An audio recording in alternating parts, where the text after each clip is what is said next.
What are boundaries? Why are boundaries important? The first part is easy. Boundaries are a resource management system.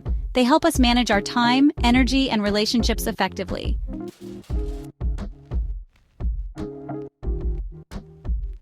Here is a list of 8 types of personal boundaries. Each one of them is representative of a resource that you should be in control of for yourself. Physical, emotional, intellectual or mental, sexual, time, material, spiritual, and energy. I'm hoping they don't need explanation. To set a baseline and an example for reference, let's look at physical boundaries. Nobody should be able to walk up to you and touch you in any way without your approval. That's pretty simple, right?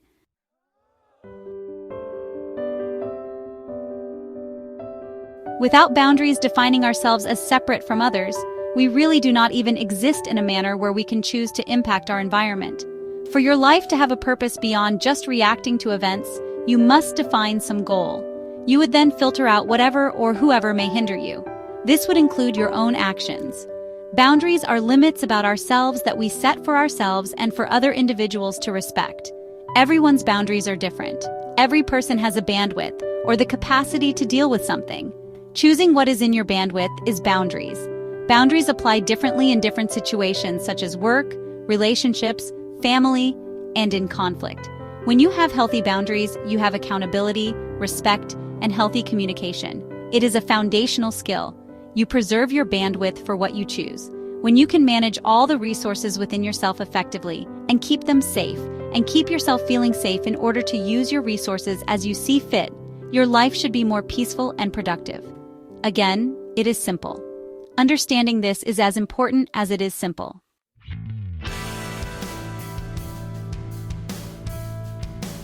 What is not so simple is stating what healthy boundaries look like. Even more complicated is learning how to set boundaries. Setting boundaries that are effective in a manner that is effective includes understanding and compassion while at the same time being firm and unequivocal.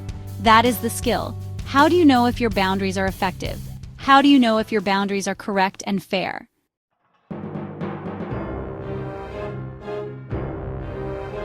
These tasks are particularly difficult for those suffering from addiction, or if you find yourself in a high-conflict situation, a legal situation, or in a new and unnatural parenting situation. This is why getting a renewed or updated perspective from an outside and experienced source can be valuable. For parents dealing with contested custody, the court will expect you to understand the new paradigm of boundaries when you are new to it. I don't think most parents even know there is a new paradigm they are in suddenly. There is nothing intuitive here. Topping off the dangers of this new situation of litigation is that conflict rises easily and is more consequential. The path is narrow and the room for error is small. Renewed boundaries are necessary on so many levels while litigating custody. This at a time when you are learning the boundaries that existed before were not effective for maintaining a productive status quo. The more you may think that the person whom you find offensive needs boundaries, the more I would argue that you do not understand boundaries, and the more you need to learn about boundaries as a tool. With any resource management, you need more deposits than withdrawals to survive. You need to define what a deposit or a withdrawal is for you. Creating this definition requires you to know who you are now that you are entering a new phase of life.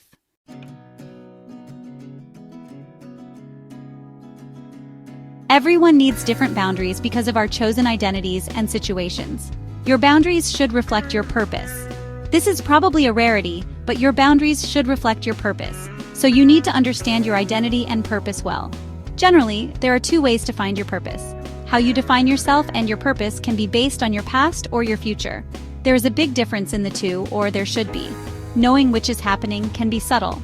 If your past is defining yourself, your identity could be wrapped around the expectations of your parents' dreams for you, abuse, or dysfunctional family dynamics. This is a defining characteristic for many people who suffer from addiction. If it is your future defining your identity and purpose, you either had a healthy childhood or overcame a challenging childhood. This means you are choosing your identity after careful and informed deliberation probably. You have a vision for your future and goals to accomplish.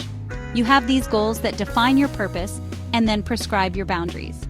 Can you be your desired future self, professionally, relationally, spiritually, and accomplish your purpose based on your current situation, assets, and relationships?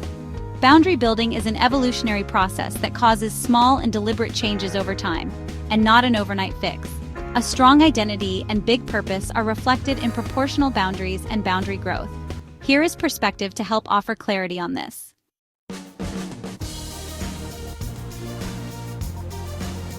Character reflects identity and purpose and boundaries. James Bond is a character that is well known. He always has a big purpose and an extremely strong identity. His boundaries reflect this. He talks little, trusts few, acts with deliberate action toward a defined goal, and is not easily distracted. Now, contrast that with the female love interest in the movie, The Notebook. Her name was Allie, and the guy was Noah.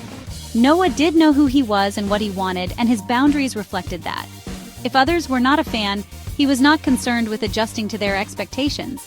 Allie, on the other hand, had weak character, and what she wanted day to day was based on who was applying pressure to control her. She wanted to please her parents and marry the family's favorite, but her heart was with Noah. It was an internal struggle for her and caused havoc in everyone's lives. A popular point in the movie was when they are having an emotional argument. Noah yells, "What do you want?" Allie replies, crying emotionally, "I don't know."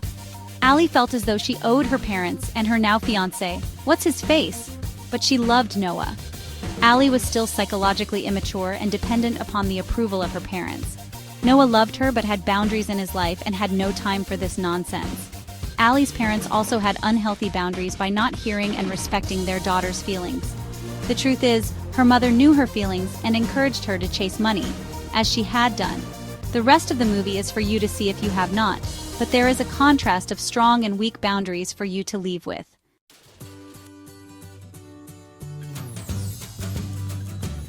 Creating appropriate and healthy boundaries requires understanding of many aspects of the world. It is work. One tool that can be useful is using the I statements that you should have been taught as a child. Instead of "you make me angry," say "I feel angry when you do some particular thing." This communication skill will allow you to focus on your feeling and the action related to it. This identifies a boundary opportunity. Either the other person respects your feelings or you create larger boundaries. You need to enable your vulnerability by creating a safe environment for yourself.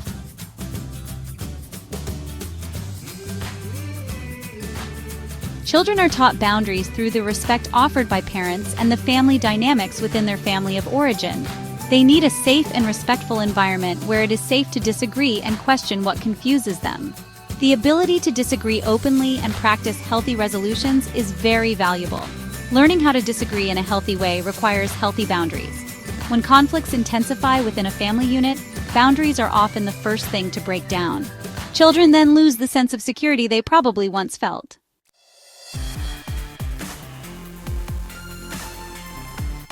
Conflict is a huge concern regarding children in custody disputes. The conflict is very damaging to children. Understanding boundaries is like magic to reduce conflict.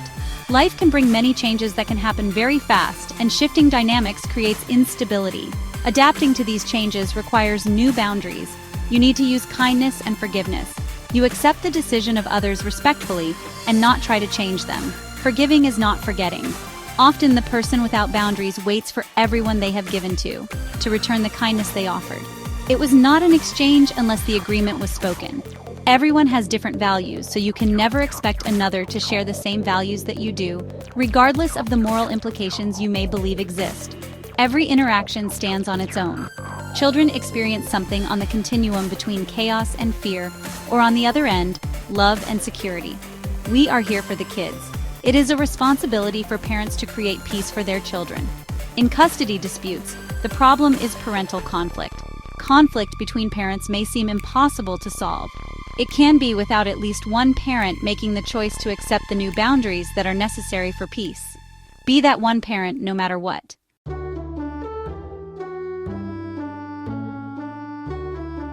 The benefits to being the parent who understands healthy boundaries are huge and show up everywhere.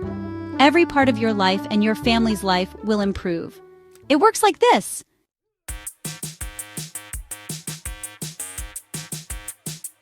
The boundaries necessary require you to learn new interpersonal skills as well as intrapersonal skills.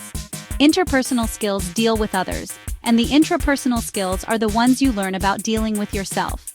As your skills grow, your need for boundaries will also change.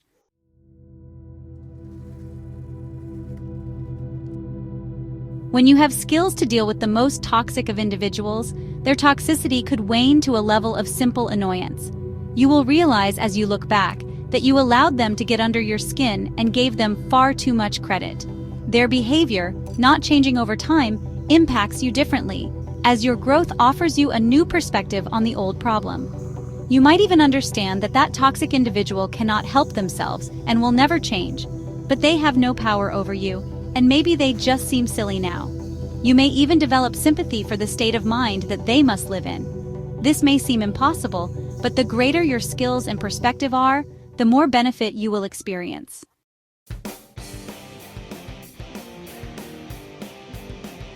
Your boundaries are all internal and have little to do with others. Your boundaries are for you to be healthy and succeed. The acquiescence of others is their choice. You might and should control yourself, but you should not control others.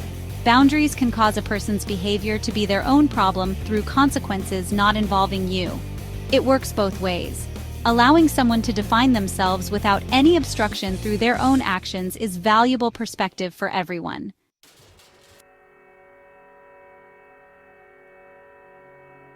Dysfunction in relationships can be mired with reactions that help or save the other person in the relationship. This can also happen when one parent tries to intervene with another parent regarding the children for whatever reason.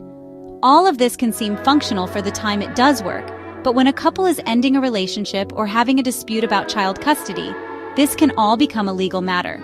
Boundaries change based on circumstances.